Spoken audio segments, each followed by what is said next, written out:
La première fois que j'arrive à Kinshasa, c'était en 1986. Je me suis accompagné avec frère Joseph Branham, frère Billy Paul Branham et frère David Branham, le fils de frère Billy Paul.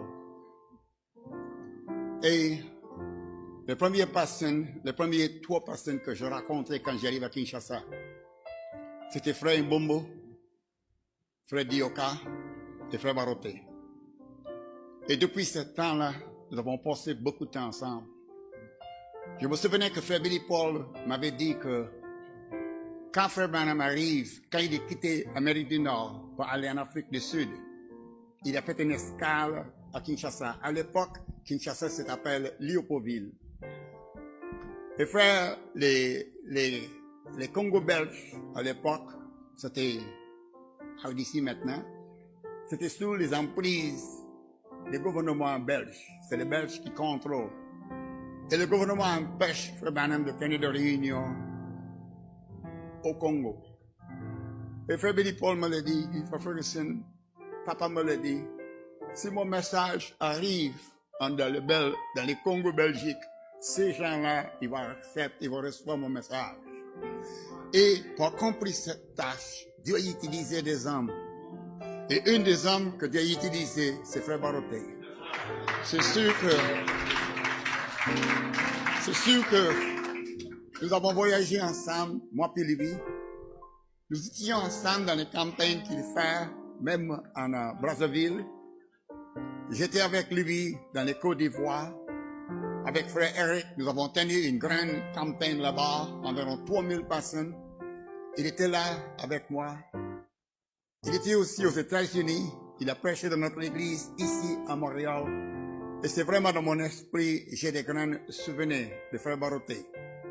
Je me souvenais qu'à partir de 1986, quand il voulait reprendre le message de frère Branham partout au Congo, et les Congolaises, les peuples congolais commencent à ouvrir le cœur partout à travers les pays. Même dans les Katanga, dans les Kasaï. Même je me souvenais que je voyageais jusqu'au Guinée. Et frère Baroté priait avec moi. Il était toujours à côté de moi. Chaque fois que j'arrive à Kinshasa, nous avons passé beaucoup de moments précieux ensemble. Et c'est sûr que je ne peux pas, pour le restant de ma vie, oublier ce que le Seigneur a fait.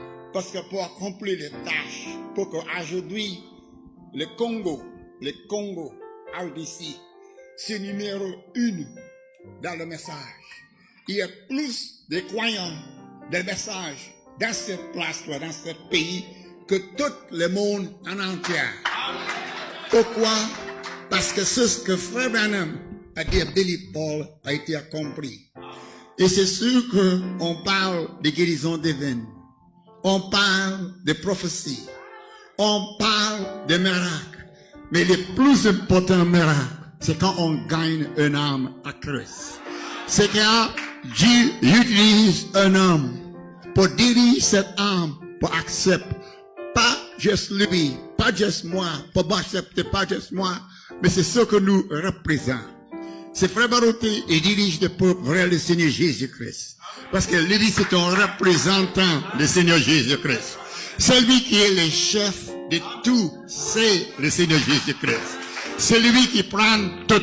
Il n'y a personne comme lui. Aucun prophète, aucun homme de Dieu, aucun comme le Seigneur Jésus-Christ. Et pour nous dirige le peuple vers le Seigneur Jésus-Christ. Et ce message que nous avons, c'est pas un message d'un homme. C'est le Seigneur Jésus-Christ lui-même qui descend à cet âge. Et nous avons confié ce message. Et j'ai aucun doute que frère Baroté, il avait reconnu ça. Nous avons passé beaucoup de temps. On a mangé ensemble, on a discuté ensemble, on a parlé la parole de Dieu ensemble. Et je me souvenais qu'une fois, il avait fait une grande convention à Kinshasa. Là, il a fait des publicités partout. Et il me l'a dit, frère Ferguson, est-ce que c'est possible que vous pouvez venir? J'ai dit oui, frère Baroté, je vais venir. Et là, il m'appelle tu parce qu'on était quand même des amis ensemble. Et quand j'arrive à Kinshasa, c'était la plus grande foule que j'ai jamais prêché devant toute ma vie. Il y avait au moins 25 000 personnes qui étaient là. Et frère Baroté avait tout organisé ça. et on présente le message à ces gens-là. Et je crois dans mon esprit que les plus importants aspects, les plus importantes choses qu'un homme peut faire, c'est quand on présente le Seigneur Jésus-Christ. Amen. Les journées les plus importantes pour moi dans ma vie, c'est quand le Seigneur Jésus-Christ entre dans mon cœur. Il n'y a aucun jour, aucun temps qui est plus important. Et pour chacun de vous ici, le jour que le Seigneur Jésus-Christ est entré dans votre vie, et il ouvre vos yeux afin que vous voyez la parole de Dieu pour cet âge. Et c'est ça que Frère Barotti a fait. Il a dirigé le peuple vrai le message. Il a voyagé avec moi, on était ensemble dans les Katanga, Lubumbashi, j'étais avec lui, Amen, Brazzaville, plusieurs places ensemble pour un seul but, c'est pour partager ce message. Afin que le peuple de Dieu puisse savoir que dans cet âge, Jésus-Christ est descendu dans cet âge avec un message vivant, amen, avec un message qu'on peut dire que ce message, c'est le ainsi dit l'Éternel, amen, et c'est le Seigneur Jésus-Christ. C'est plus qu'un homme. Frère Branham, c'était un homme. Dieu utilise Frère Branham. Ce n'était pas Frère Branham, c'est le Seigneur Jésus-Christ, amen. Ce n'est pas Frère Ferguson, ce n'est pas Frère Barotti, ce n'est pas Frère Dioka, ce n'est pas Frère Kayombe, c'est le Seigneur Jésus-Christ qui utilise son serviteur pour compris. Ensuite, qu'est-ce qu'il fait quand notre ouvrage